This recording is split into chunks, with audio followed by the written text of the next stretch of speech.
Magandang umaga, Pilipinas. Magandang umaga, Cebu.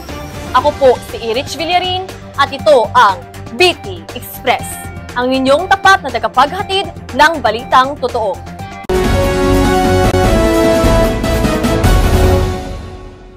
Isang malupit at nakahagulat na krimen ang naganap sa Magay, Compostela, kung saan isang 21 anyos na babae ang natagpuang patay at iniulat na ginahasa. Sa mga oras na ito, patuloy ang investigasyon ng mga otoridad at natukoy na ang sospek sa krimen. Gayunpaman, hindi pa ito nagbibigay ng pahayag at patuloy na pinaghahanap ang iba pang mga detalye.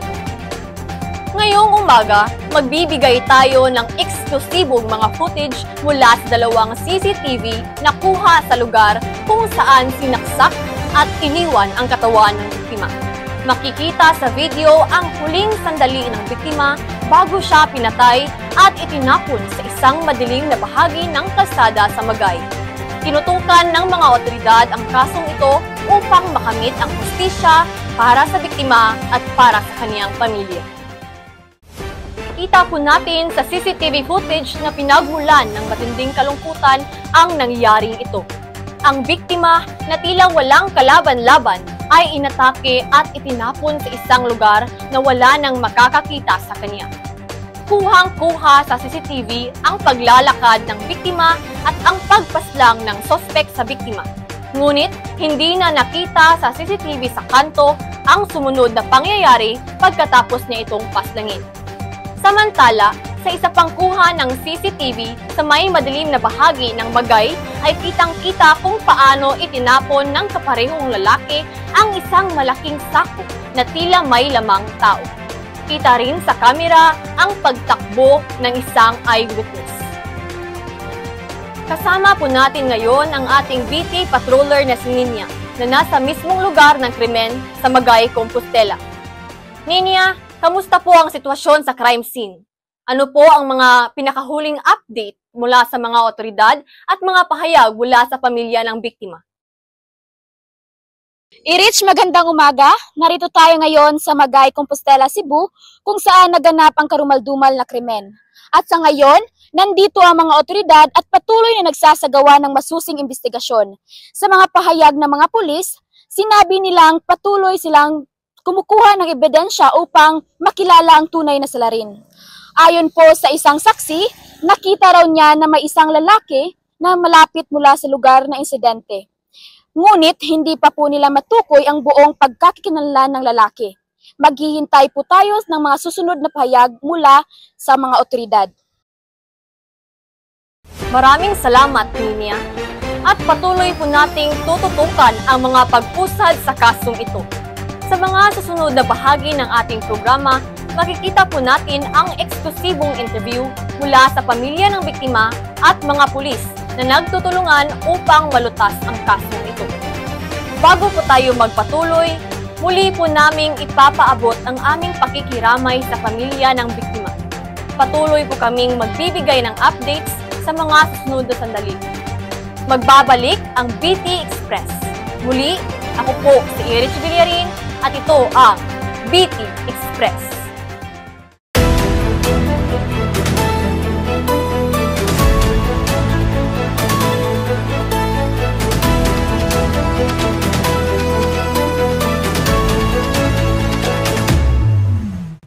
Magandang umaga po mga kababayan. Sa mga oras na ito, patuloy na pinapalakas ang investigasyon sa isang malagim na insidente na nangyari sa Magay, Compostela. Mabilis na nagsasagawa ng operasyon ng mga otoridad at nahuli ang suspek sa krimen. Ngunit, sa kabila ng pagkakahuli sa suspek, hindi pa ito nagbibigay ng anumang pahayag tungkol sa insidente. Kaya naman, ang mga magulang ng biktima, ang isang saksi at ang mga pulis na nakatalaga sa kaso ang siyang magbibigay ng kanilang mga pahayag tungkol sa pangyayari. Ngayon, live tayo sa mismong crime scene sa Magay, Compostela kung saan naroon ang ating BT patroller na si Ninia. Ninia, kamusta ang sitwasyon ngayon sa crime scene? Ano na ang mga pangyayari sa paligid at mga bagong detalye? May bagong detalye ba tayong natanggap mula sa mga otoridad? Magandang umaga, Erich. Narito tayo ngayon sa mismong lugar kung saan naganap ang karumaldumal na insidente sa Magay, Compostela, Cebu. Sa ngayon ay sospek ay nakapiit na sa kustudiya ng pulisya. Ngunit ayon sa mga pulis, ayaw pa nitong magbigay ng anumang pahayag o kooperasyon sa investigasyon. Matapos ang insidente, dumating dito ang mga magulang ng biktima at isang witness na nakasaksi sa mga kaganapan. Kanina ay nai-record ng aking team ang mga pahayag mula sa kanilang pamilya at mga saksi. Ngunit bago pa man natin pakinggan ang mga pahayag mula sa kanila, ipagpaliban po muna natin ang sandaliin ng interview na ito at para silang importanteng paalala mula sa ating mga sponsors. Maraming salamat, Ninya. Kababayan, magbabalik po ang BT Express.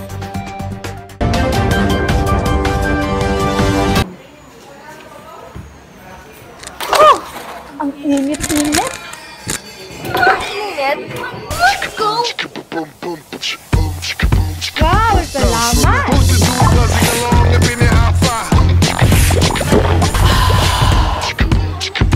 Ito ang tamang timpla ng sarap at lagis na nagdadala ng sigla.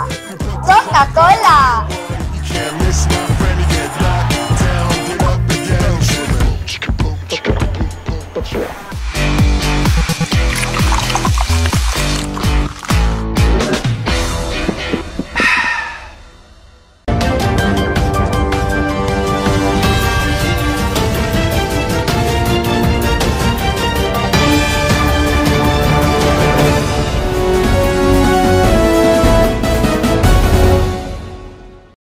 Muli po, ito ang BT Express. Ang kasalukuyang balita ay tumutok sa insidente ng pagpatay at panggahasa sa isang 21 anyos na babae sa Magay, Compostela. Habang ang suspek ay nahuli at inaresto, hindi pa rin ito nagbibigay ng pahayag sa mga otoridad. Kaya naman, narito po ang ilang mga pahayag mula sa pamilya ng biktima, isang saksi at mga pulis na patuloy na nag-iimbestiga sa kaso. Ninya, kamusta ang kalagayan ng mga magulang ng biktima? Mayroon na bang pahayag mula sa kanila? Irich, katulad na nabanggit ko kanina, narito tayo ngayon kasama ang pamilya ng biktima na patuloy na nakakaranas ng matinding kalungkutan at pagkawala. Ayon sa kanila, masakit ang mawala ng anak sa ganitong paraan. Nais po nating marinig ang pahayag ng pamilya ng biktima. Narito po sila ngayon upang magbigay ng kanilang mga pahayag. Salamat po, ma'am. Hindi po talaga namin ninakala na mangyayari ito sa anak ko. Hindi po talaga namin inasahan na ganito antong yung buhay niya po. Wala namang kasalanan yung ate ko eh. Ba't niya ginanon yung ate ko? Ang panawagan na lang po namin yung hustisya po para sa anak ko. Irich, Nakakalungkot po ang mga salitang iyon mula sa ina ng biktima. Ninya, mayroon po bang pahayag mula sa saksi sa insidente? oo Irich, ang witness po na narito ngayon ay isang residente ng lugar. Siya po ang tumulong sa mga otoridad at nakakita sa mga pangyayari.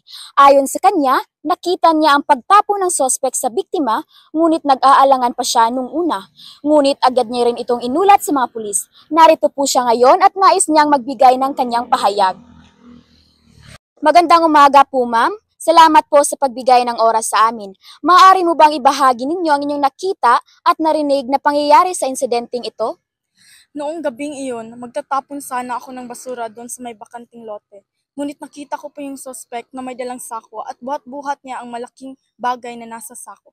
Natakot po ako dahil kahina-hinala po yung lalaki.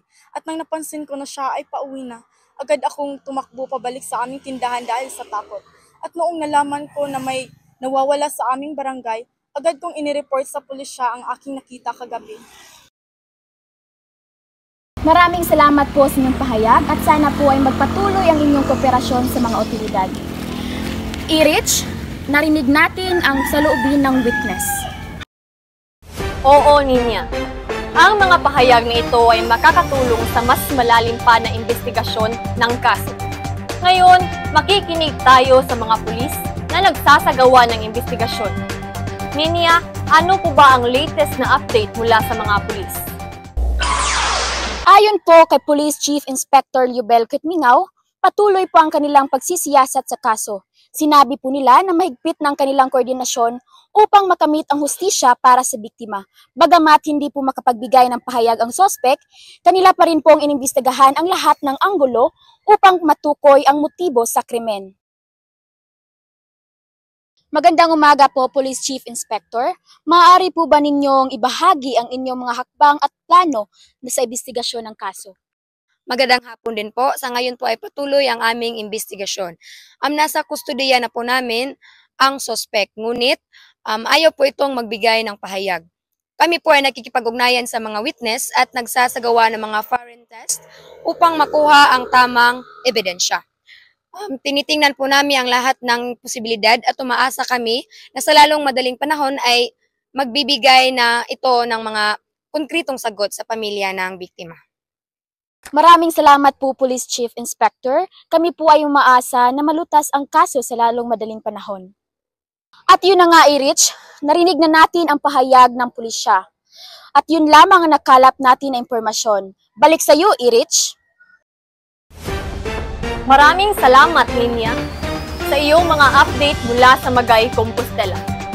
Patuloy po kaming maghahatid ng mga balita tungkol sa kasong ito sa mga sumusunod na araw.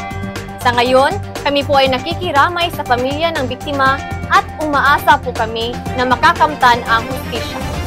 Ako po si Erich Villarin at ito ang BT Express, ang inyong tapat na tagapaghatid ng balitang totoo.